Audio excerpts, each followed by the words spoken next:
सो थोड़ा एंटरप्रेन्योरशिप से थोड़ा हट के आपका ये जो माई माई वेंसडेज, ठीक है, ये आप ही बोलो, मतलब फर्स्ट ऑफ ऑल ये बोलो कि ये शुरू कैसे हुआ, और फिर आते आते ये बुक, ये पूरा थोड़ा बोलो विस्तार से।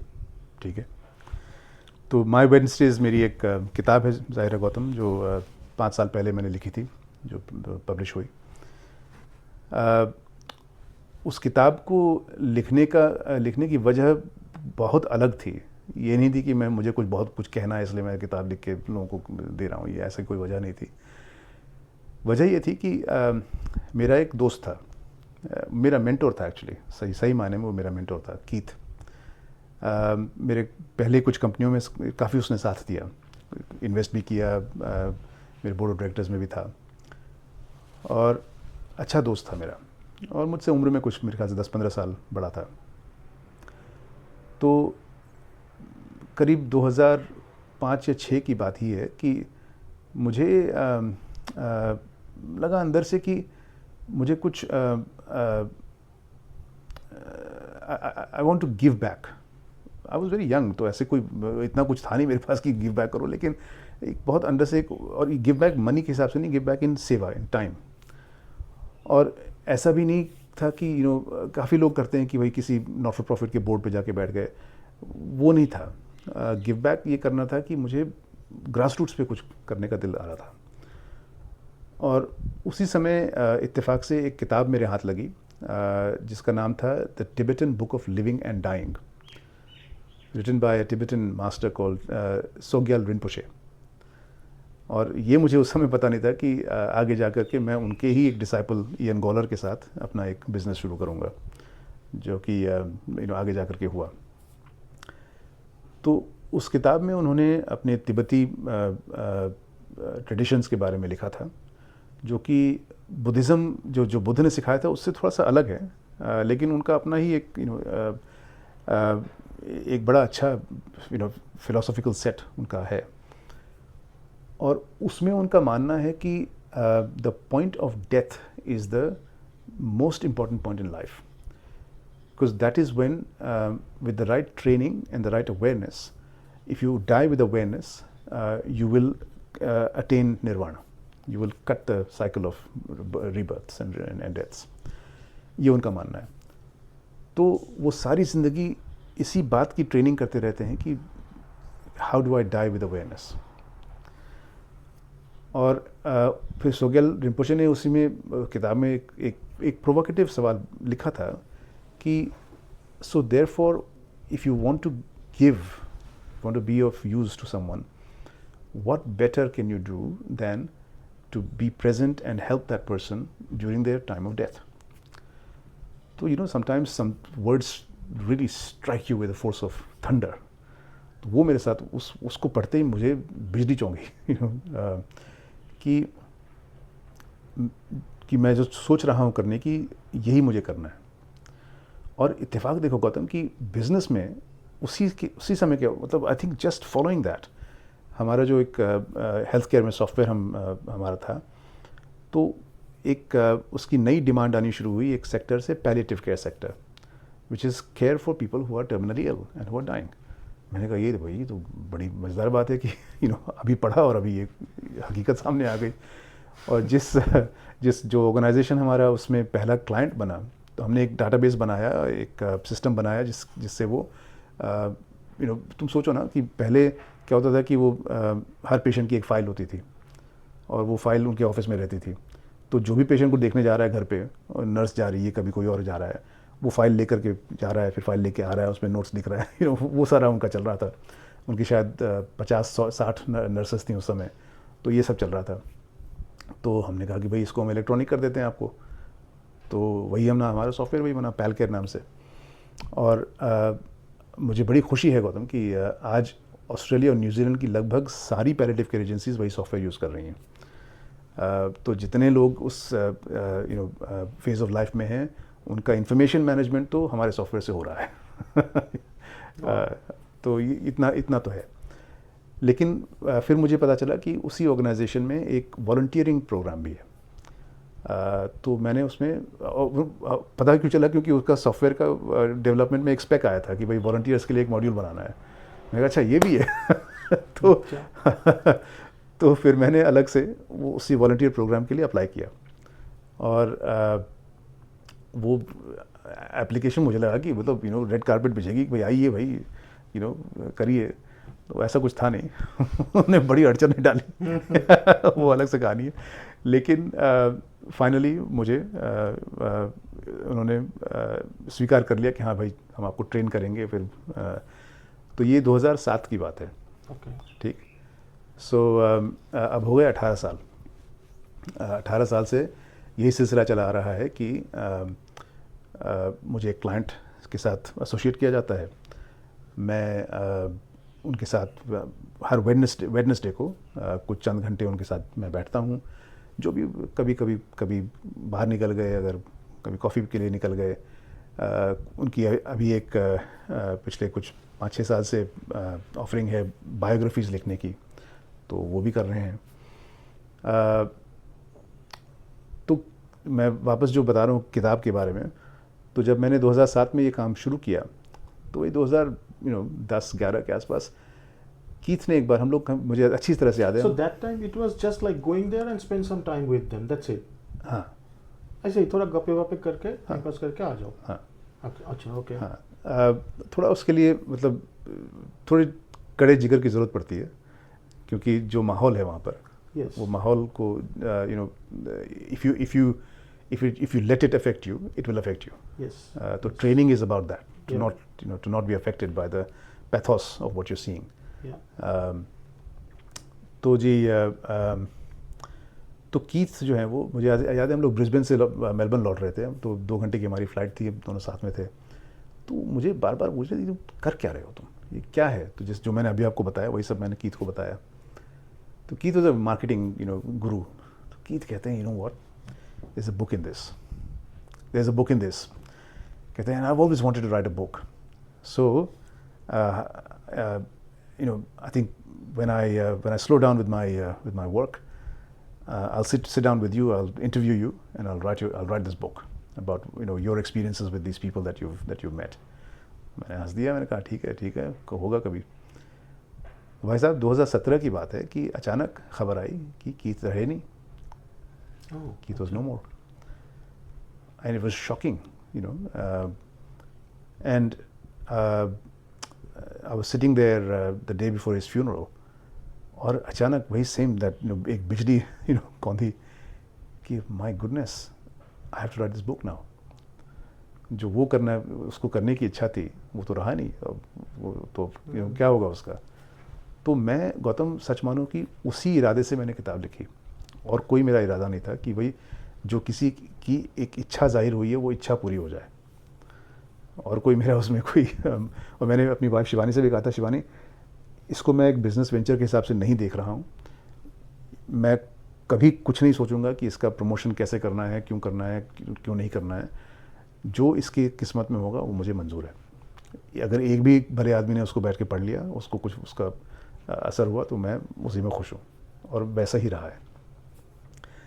तो किताब वही है गौतम कि जिन लोगों से मैं मिला तो ये तो मैंने 2019 में लिखी है। तो उस समय जो 12 साल में मैं जिन लोगों से मिला था, उनकी जो कहानियाँ थीं, एक्चुअली ये भी थी कि प्रिवेसी भी बहुत इम्पोर्टेंट है। तो ऐसा नहीं है कि मैंने हर एक की हकीकत में एक ही इंसान की कहानी एक जैसे था वो लिखी है, थोड़ा मिक्स करना पड़ा। कहानियाँ सब हुई हैं, जो भी मैंने लिखा है वो सारा कुछ हुआ है, लेकिन नाम बदले हैं, कुछ कुछ इधर की कहानी इधर की कहानी उधर, कुछ मिक्स किया है ताकि कोई आइडेंटिफाई ना हो कि भाई यही, हाँ ये तो यही वाला इंसान था। और बड़े मज़े की बात यह है कि जिस तरह से वो किताब है वो इस तरह से बन पड़ी है कि मैं लिखने गया हूँ एक क्लाइंट की कहानी, लेकिन लिख बैठा हूँ अपनी ही कहानी उसकी तो उसमें एक चैप्टर ऐसा है कि उसमें फिज़िक्स की बात हो गई। मुझे फिज़िक्स में बड़ा इंटरेस्ट है, तो उसका काफ़ी डीप एक्सप्लोरेशन हो गया। एक चैप्टर है कि उसमें ट्रैवल की बात आ गई, तो हम लोग तिब्बत गए थे, कैलाश मानसरोवर गए थे, उस समय वो सिलसिला चल रहा था, वो क्लाइंट भी बड़ा इंटरेस्टेड था, तो उसकी कहानी आ गई वहाँ से। फिर योग की कहानी आ गई, तो करते करते ये अलग अलग कहानियाँ, और किसी न किसी चीज़ से जिससे मुझे काफ़ी दिलचस्पी है, उसका एक्सप्लोरेशन करने का एक लॉन्चिंग प्लेटफॉर्म बन गया। तो ये किताब है, और मुझे बहुत खुशी होती है जब लोग पढ़ते हैं और आके कहते हैं कि हमें उम्मीद नहीं थी कि हम इस किताब को पढ़ के कितना हंसेंगे। क्योंकि जो कॉन्टेक्स्ट है, जो सब्जेक्ट है, लगता है बड़ा बड़ा भारी है, लेकिन एक्चुअली है नहीं। और किताब में भी ऐसा ही है कि मतलब, और ज़्यादातर गौतम मजाक जो होता है मेरे साथ ही होता है, मतलब उसका बट ऑफ द जोक मैं ही होता हूँ, तो उसमें बड़ी हंसी आती है। तो ये भाई साहब ये किताब है, okay, my Wednesday's. Nice nice. तो अभी जैसे आप भी हो, मैं भी जुड़ा था एक टाइम, बहुत मतलब करीबी से। इंटेंसली करीबी से। अभी थोड़ा छूटा हुआ हूँ टाई से। तो lot of new entrepreneurs, they are coming there, doing their network and all these things. So मेरे पास भी मतलब, क्योंकि मैं भी थोड़ा इस टाइप का खुला रखता हूँ अपने आप को, तो लोग आके मतलब स्ट्रगल के टाइम ही ज़्यादा लोग बोलता है। तो अभी तो जैसे 10 साल पहले तो मतलब उतना तो हवा में था नहीं, अभी जैसे एक स्टाइल बन गया है, मतलब थोड़ा कुछ साइड में कर रहा हूँ करके। लेकिन वो स्टाइल ही है, मतलब बहुत लोग want to give a piece of life into it, ठीक है।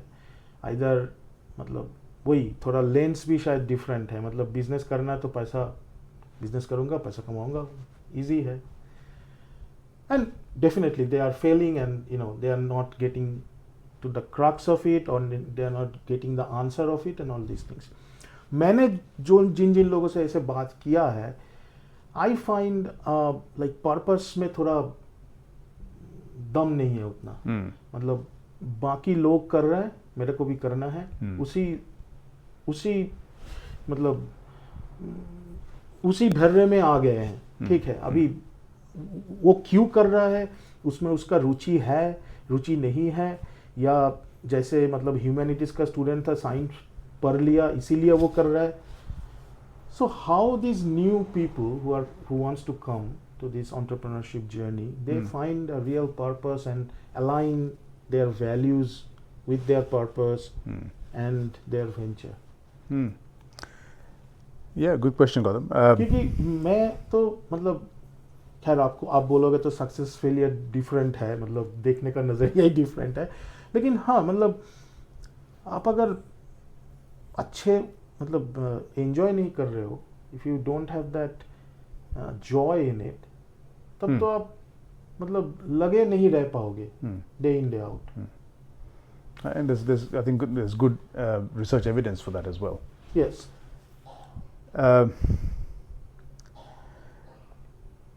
एक तो जो इकिगाई की मैंने बात की थी, उसके बारे में सोचना शायद फ़ायदेमंद रहेगा।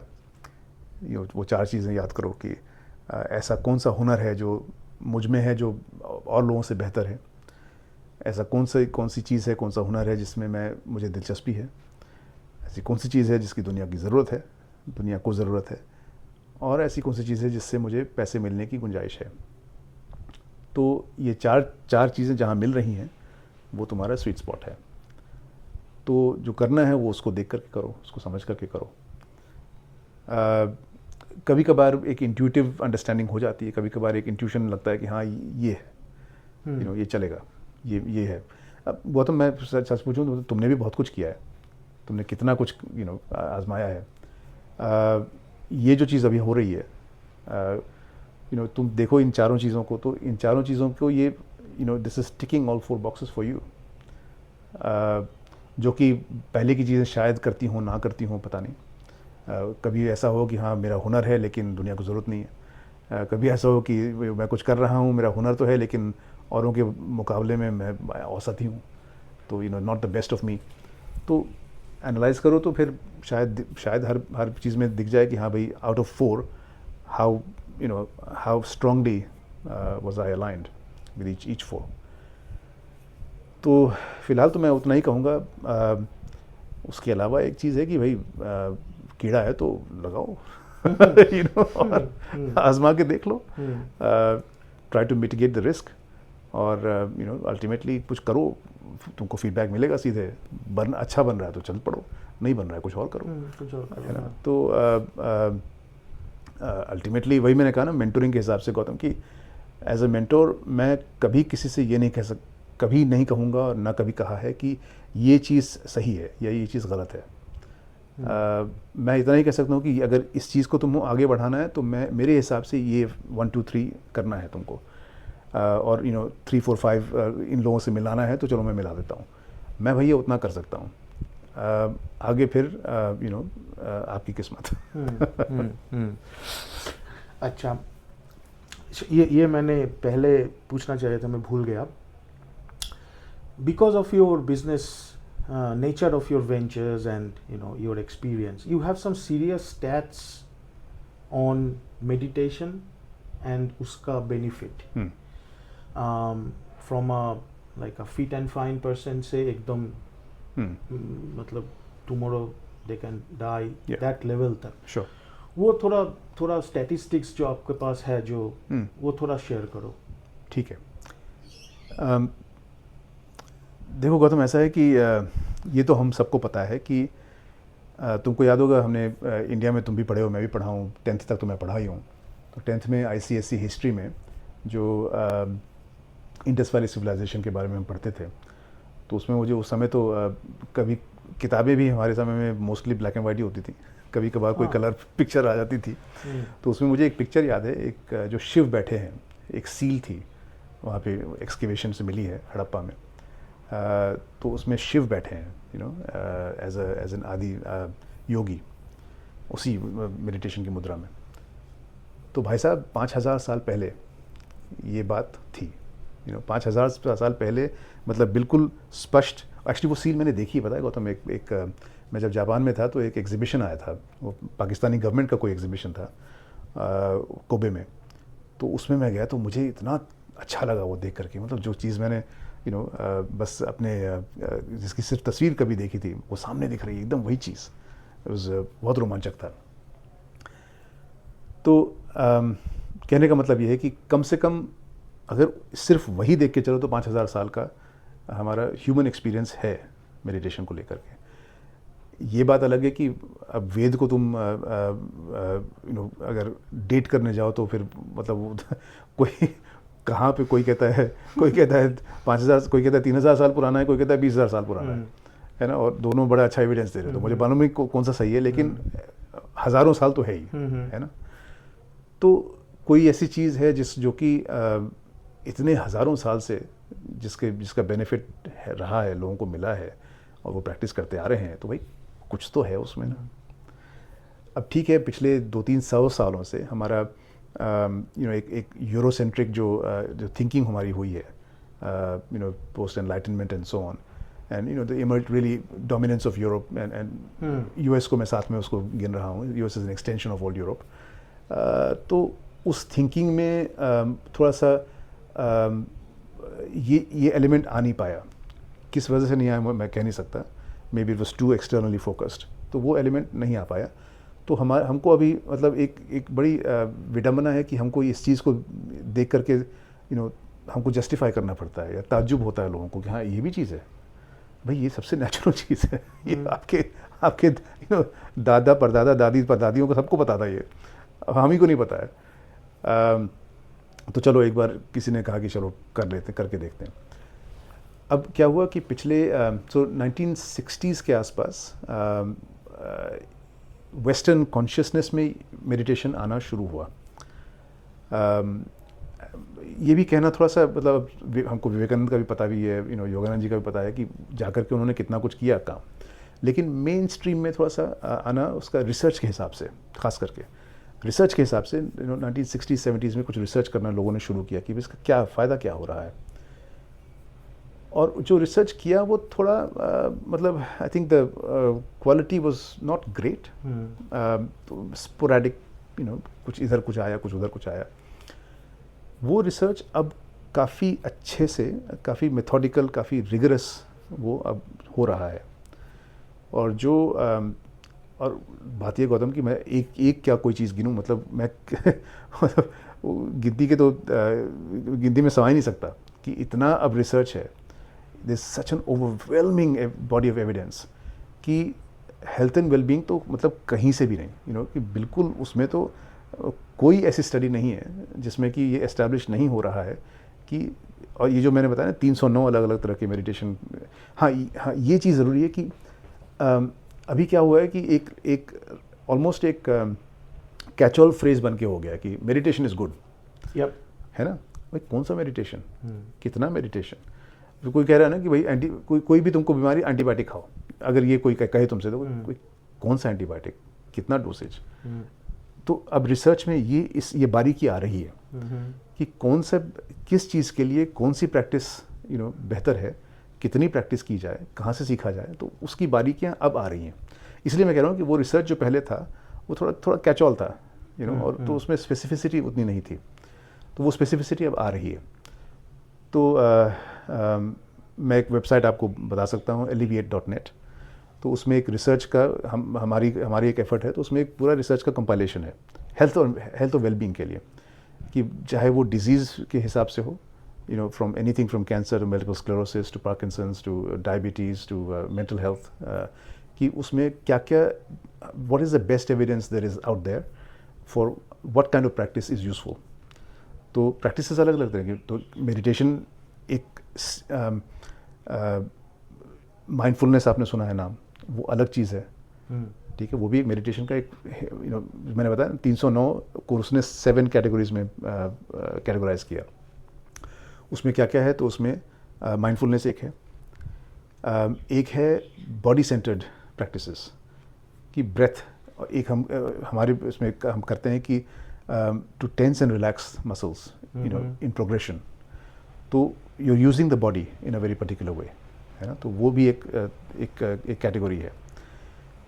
फिर एक कैटेगरी है जो जिसको स्टिलनेस कहोगे, मतलब द एक्सपीरियंस ऑफ स्टिलनेस, जो कि विपश्यना क्रिया, इन सबको मैं उसमें ग्रुप करूँगा। फिर एक है कॉन्टेम्पलेशन। कॉन्टेम्पलेशन बहुत अच्छी टेक्निक है और बहुत अलग टेक्निक है।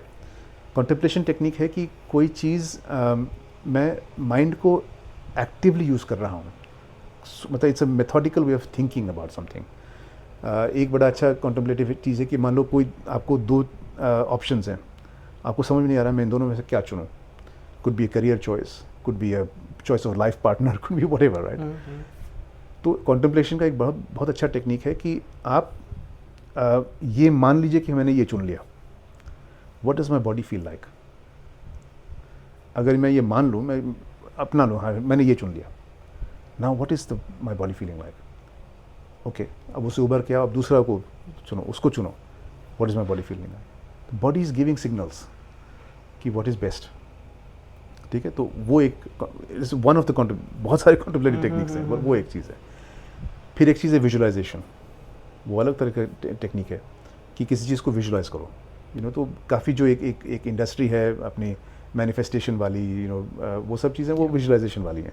Athletes use it all the time, कि मैं जब गोल्फ का मैं स्विंग ले रहा हूँ तो बॉल कैसे जानी है, कहाँ से घूम के जाएगी, कैसे जाएगी, टप्पा खा के कहाँ जाएगी, वो मैं पूरा विजुअलाइज कर रहा हूँ, फिर शॉट ले रहा हूँ। और एलीट गोल्फर्स कर रहे हैं ये, एलीट एथलीट्स कर रहे हैं। फिर एक कहते हैं अफेक्ट सेंटर्ड प्रैक्टिस, उसने रिसर्चर ने उसको नाम दिया, which is using emotions, things like compassion, gratitude, इसको एक्सपीरियंस, इसको कुछ इमेजेस मतलब ला करके दिमाग में लाना कि जिससे मुझे ग्रैटिट्यूड का एक्सपीरियंस हो, तो वो एक कैटेगरी है। और आखिरी कैटेगरी है which is meditation with movement. तो योग है, उसमें ताइची है, वो जो तुर्की में जो दारविश करते हैं, घूमते हैं जो, वो भी है।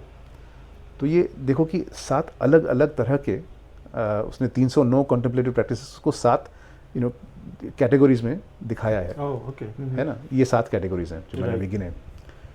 और अब रिसर्च अब देख रहा है कि भाई इनमें से कौन सी चीज़ की जाए जिससे मुझे, अगर मुझे ब्लड शुगर की शिकायत है हाई ब्लड शुगर की शिकायत है, तो इनमें से कौन सी चीज़ करने से उस पर ज़्यादा असर पड़ रहा है और कितना करने पे, कितने साल करना है, दिन में कितनी बार करना है राइट। ये स्पेसिफिसिटी आनी ज़रूरी है।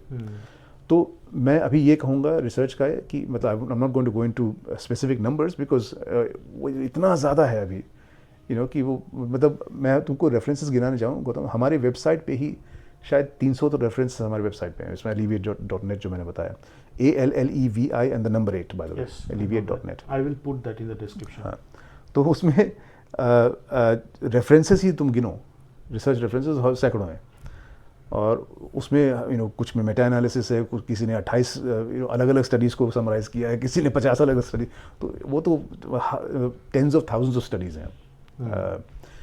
तो लेकिन उसमें अभी स्पेसिफिसिटी आ रही है, बस इतना मैं कहूँगा कि जैसे मेडिसिन में होता है कि भाई ये अगर मैंने ये कुछ डायग्नोज किया है तो उसके लिए क्या दवा, कितनी दवा, कब खुराक, कितना वो स्पेसिफिसिटी अब आ रही है। ये तो हो गई सिर्फ हेल्थ एंड वेलनेस की बात। मेडिटेशन का ये मकसद नहीं है हेल्थ एंड वेलनेस बात है, वो तो एक बाय प्रोडक्ट है। मेडिटेशन का मकसद तो मेरे हिसाब से वही वो आत्मसात वाला, हाँ, अल्टीमेटली वही है। मोक्ष। तो to meditate for any reason other than that is also kind of underutilizing the potential of the of the practice। So अगर कोई पूछता है मेडिटेशन करना है, क्यों करना है, तो मैं कहूँगा भाई इस वजह से करो तो सबसे अच्छा है। ठीक है, अगर हेल्थ में सुधार लाना है, कुछ वो करना है तो वो भी हो ही जाएगा। ठीक है, उसके करना शुरू अगर उसी वजह से शुरू करना है तो वही शुरू कर लो। किसी को लग रहा है कि मुझे बहुत स्ट्रेस है, उसकी वजह से मेडिटेट करना है, चलो वहीं से शुरू कर लो। किसी को लग रहा है मैं I want to improve my performance, उसकी वजह से करना है, चलो वही कर लो। किसी को नींद नहीं आ रही है, उसकी वजह से करना है, कर लो। शुरुआत जो भी हो करो, लेकिन hopefully you can get to that point where you are starting to see that अच्छा ये सब तो आता जाता है, जो मेन क्या है चीज़ है, चलो उसके लिए कर रहे हैं। So very long winded answer to your right. ना ठीक है। So like if our audience wants to know any specific thing, they can go and search for it definitely। Yes। तो हम लोग थोड़ा एंड तक आ गए हैं। आपने ऑलरेडी गीता उपनिषद ये सब के बारे में बात तो कर ही लिया है।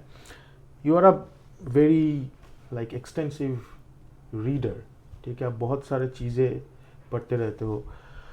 तो मैंने एक दो मतलब जब आपको क्या पूछूं, मैंने माइकल रोश का नाम लिख के रखा था क्योंकि वो बुक डायमंड कटर आपने मेरे को बोला था, but I am not like sticking to that. If कोई एक बुक को जो आपको एकदम मतलब ट्रांसफॉर्मेशनल हो गया था आपके लिए जब आप पढ़े थे, मैं तो खुद बुक नहीं पढ़ता हूँ, लेकिन मेरे लिए सदगुरु का इनिशियल स्टेजेस में सदगुरु का lecture that was kind of give me a like a full 360 degree turn about seeing things and all। so वो जो एक ट्रांसफॉर्मेटिव जर्नी, कुछ अगर एक बुक के बारे में आप बोल सकते हो and 2-3 those transformative things। मैं तो वापस तुमको ले जाऊंगा उसी पे, ऑटोबायोग्राफी फॉर योगी। ओके। और मैं क्या मतलब कितने लोगों की ज़िंदगी उसको पढ़ करके एकदम अलग दिशा में चली गई, including Steve jobs. He says it. वो तो मेरे ख्याल से मैंने सुना है कि वो बांटता रहता था वो किताब, हर किसी को देता था वो। खुद अमल भी कर लेता थोड़ा सा, क्या मज़ा आता लेकिन और मैं कहूँगा गौतम कि उसमें ना मतलब the substance is incredible, at times literally incredible कि भाई कैसे ये हो सकता है। लेकिन जिस प्यार से जिस आत्मीयता से उन्होंने लिखा है, लगता है कि भाई तो अपना ही कोई आदमी है, उसको तो क्या तजुर्बा उसको हो रहे हैं। लेकिन एक्चुअली में तुम और लोगों की जो लिखी हुई चीज़ें पढ़ो इनके बारे में, योगानंद जी के बारे में, तो समझोगे भाई ये जिनके बारे में लिखा है उनसे कोई कम नहीं थे, ये भी बहुत पहुँची हुई हस्ती थे। और मुझे बहुत खुशी है इस बात की कि उसका एक तरह से एक प्रेजेंट डे वर्जन भी है। और वो अगेन ही इज़ अ क्रिया टीचर, और उनकी जो बायोग्राफी है so much more of a present day biography, so more I think relatable, क्योंकि योगानंद जी की लैंग्वेज वो मतलब विक्टोरियन इंग्लिश लैंग्वेज, तो थोड़ा सा लोगों को उसमें थोड़ा सा तकलीफ होती है पढ़ने में। It's like in 1940s around ही published in 1953 I think. Okay, yeah. तो श्री एम की जो किताब है apprentice to a Himalayan master, उसमें भी काफ़ी कुछ इस तरह से बातें हैं, but you know he wrote it in 2012. Okay. So it's a much more, I think, modern presentation of the same ideas. You know, मुझे एक शख्स बड़े पसंद हैं, ओशो. अच्छा. क्योंकि मतलब जो बात करते थे कहते थे एकदम यू नो पैनी बात, एकदम सीधे. तो ओशो ने एक बार एक बात कही थी कि भाई चीज़ वही है, ज़माने भर से तुम कहलवाते आ रहे हो, अभी यू नो कितना तुमको कहना है, कितना सुनना, कितना अलग सुनना है कि यू नो चीज़ तो वही है, ज़िंदगी का उद्देश्य भी वही है, उसके टेक्निक्स भी वही हैं. तो कहते हैं लोग मतलब ऐसा क्यों है कि बार बार मेरे जैसे किसी को आकर के बताना पड़ता है हर युग में. तो उन्होंने कहा बात यह है कि वही इम्पर्मनेंस वाली बात है, थिंग्स आर ऑलवेज चेंजिंग. तो उसी सत्य को आज के चेंज सर्कमस्टांसेस में, आज के रेलेवेंस में समझाने की बार बार ज़रूरत पड़ती है. इसलिए यू नो बार बार लोगों को आकर के आज के कॉन्टेक्स्ट में कुछ समझाना पड़ता है. तो I thought it was a pretty pertinent observation. तो भाई अगर आज की भाषा में समझना है तो श्री एम की पढ़ लो, अप्रेंटिस टू हिमालयन मास्टर. और अगर कल की भाषा मंजूर है तो ऑटोबायोग्राफी फॉर योगी पढ़ लो. और पढ़ करके मैं दावा करता हूँ कि you know you cannot read this books and then come back and say हाँ ये तो ऐसी, you know you have to then say यार ये अगर सही है, अगर ये वाकई में सही है तो you know like my own observation कि life is nothing like what we have understood. Like वो जो बोल रहे हो आपकी श्रवण मनन निधिध्यासन वो बोला, मतलब सुनो फिर उसको contemplate करो या reflection करो. नहीं Gautam, no not at all. I'm saying even from a very you know we are attuned to, we live life like we're living in a world of Newtonian physics. या अगर सच में एकदम ईमानदारी से तुम उसको डिस्टिल करो कि हम कैसे ज़िंदगी जीते हैं, तो वो न्यूटोनियन फिजिक्स में हम अभी अटके हुए हैं कि कोई चीज़ आएगी, उसका इतना मोमेंटम है, इस पे टकराएगी तो उसका उतना मोमेंटम से जाएगा, you know the 3 laws of Newton's motion, वो सारा, क्योंकि that is actually the most intuitive way for us to understand the world. That's how I feel. 100 साल पहले क्वांटम फिजिक्स शुरू हुआ, which actually emerged on the one hand and then Einstein's theory of relativity on the other, right? दोनों तरफ से Newton physics की you know को उन्होंने कुचल डाला, because that was actually explaining the universe in a much better, more accurate way than Newtonian physics was, although it was, both were completely counterintuitive. Quantum physics अभी भी counterintuitive है, Einstein की theory तो भूल ही जाओ, right? But they are actually correct compared to Newtonian physics. Newton physics एक context में apply हो रहा है, बाकी कॉन्टेक्स्ट में ये अप्लाई हो रहा है. ये अलग बात है कि ये और वो इनमें इतना फ़र्क है अभी कि उसको कैसे यू नो रिकंसाइल किया जाए, वो अलग से फिजिक्स में अभी चल रहा है. तो भाई साहब बात ये है कि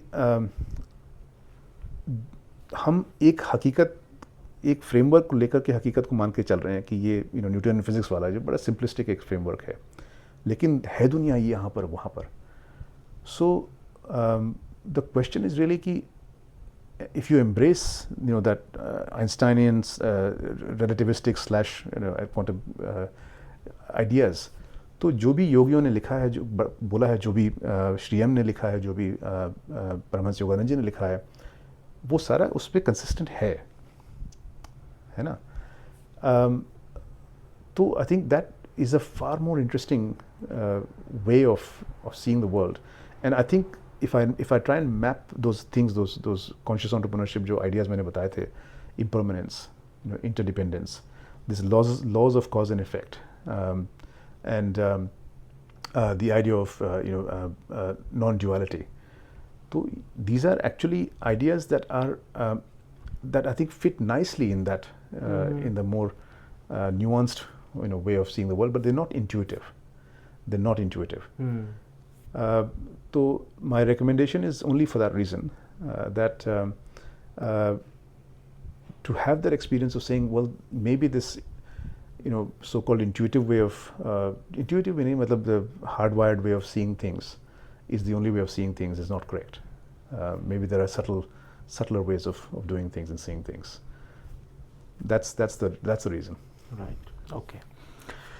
तो अभी हम लोग एंड में ही आ चुके हैं और ख़त्म करने से पहले एक रिक्वेस्ट, कुछ भी एक सुना दो हमारे ऑडियंस को. सुनाने मतलब क्या, गाली सुना सकता हूँ, गाना सुना सकता हूँ? गाली दो गाने में. तो गौतम, एक गज़ल आज है, लिखा था ज़ौक़ इब्राहिम ज़ौक़ ने, जो कि बहादुर शाह ज़फ़र के ज़माने में उनके दरबार में शायर थे, मिर्ज़ा गालिब के कंटेम्प्रेरी. मुझे गज़लों का बहुत शौक़ है.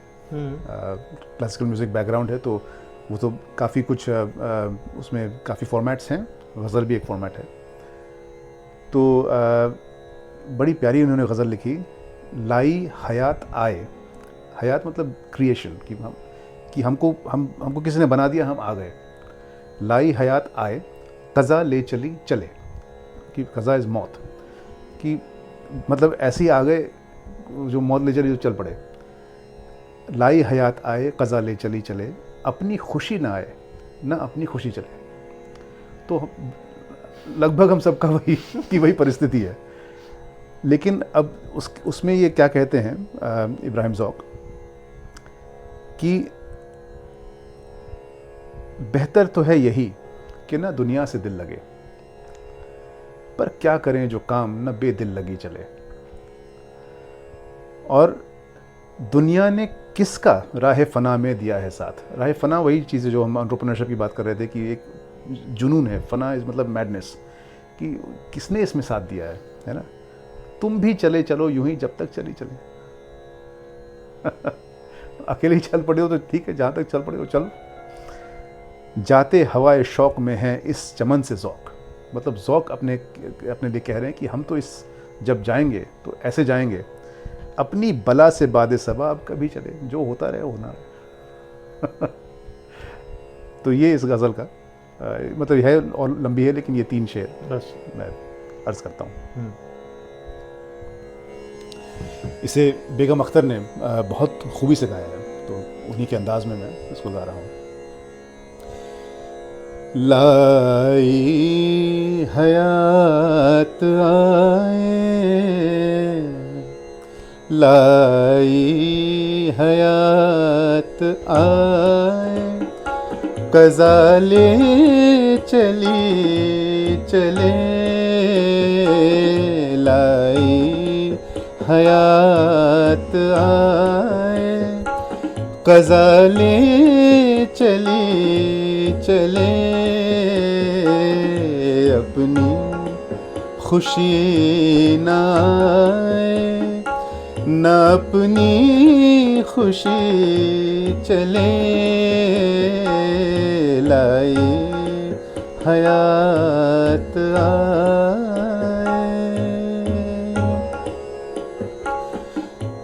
बेहतर तो है यही कि न दुनिया से दिल लगे. बेहतर तो है यही कि न दुनिया से दिल लगे, पर क्या करें जो काम ना बेदिल लगी चले. पर क्या करें जो काम ना बेदिल लगी चले. लाई हयात आए. दुनिया ने किस कराहे फना में दिया है साथ.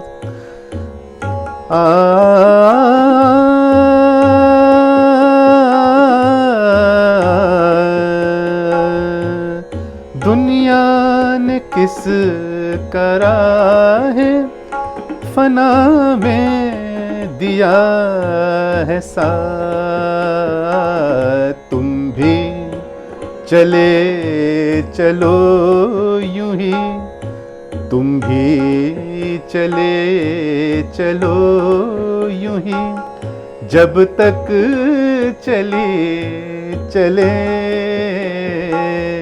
तुम भी चले चलो यूं ही, जब तक चले चले, लाए हयात आए।